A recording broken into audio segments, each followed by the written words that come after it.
Hi everyone, welcome back to my YouTube channel. In today's video, I will be teaching us how to make this collar tie. Yes, so for the front, I use 3.5 for the width of the neck, and I use 3 for the front line neck for the length for the front neck, and 8 for the back neck. And so you cut this place circle as seen in this video, and this will be cut as V. So after making this cut, what you will now have to do is to measure this neck, the total circumference of this neck. Just measure the circumference, then you'll be using the circumference. Measure the exact circumference. It must not be more than, and it must not be below. It must be exact. Did you understand? So if you measure the circumference, it will be the circumference you're going to be using to cut the material, the fabric you'll be using for the collar. Let's cut the collar. Before you cut the collar, make sure you've joined the shoulder together. The shoulder, after joining the shoulder, so this is how I'll be measuring the neck. This is how I'll be measuring. So I take the shoulder together, so the front sides to be together while the back shape.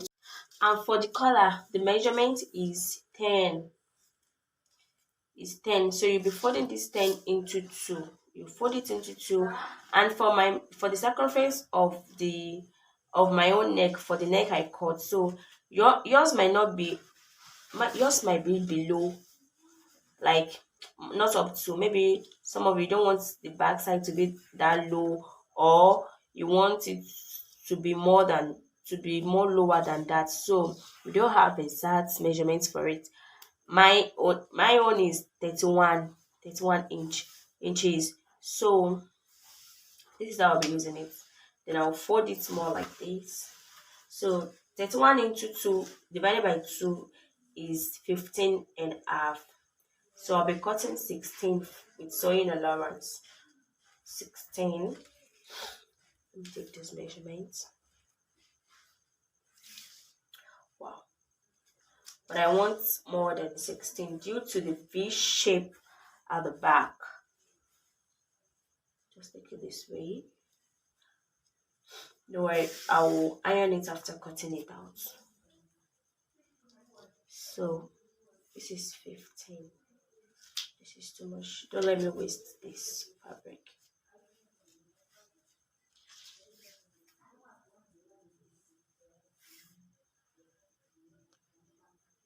Okay, it's okay that way. Don't mind me, I'm cutting in the right side of the fabric. It is not supposed to be done that way. But I cut either of the side.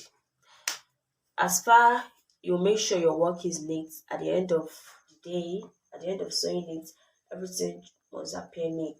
So this is my 16.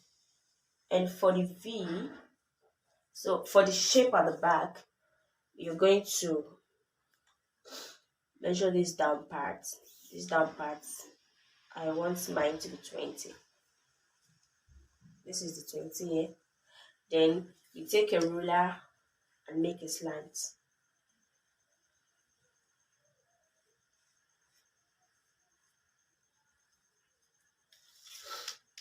I measure 16 with my instead of 15.5 because I've added my sewing allowance. So now you can cut.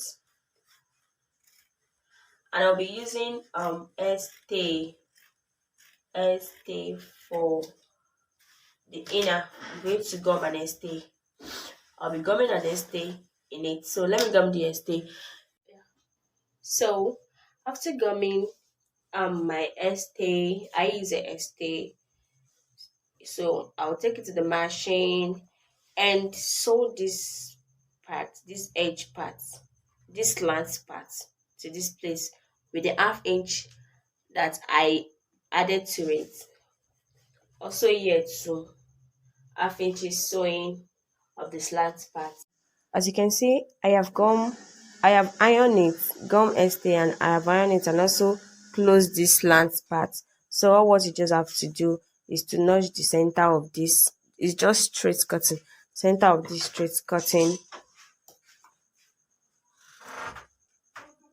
Notch the center of this straight cutting. You have to notch the center of the front. So that is where you'll be taking your sewing. You will sew from the center and sew the right part to the back. Then from the center also, you sew the left side to the back. So then you have the neck. But for this person, the owner of this neck, this person doesn't want this length to be of the same length. So I'll be reducing this part with just an inch or 1.5 inches.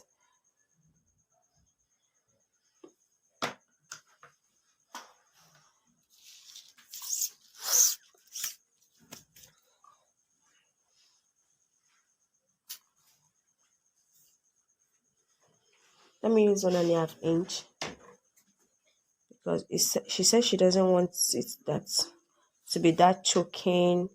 So I think I just have to find alternative for her in case you also don't want yours to be that high at the front. Just make a slant cutting too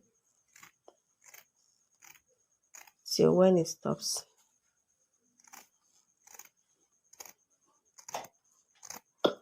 Yeah.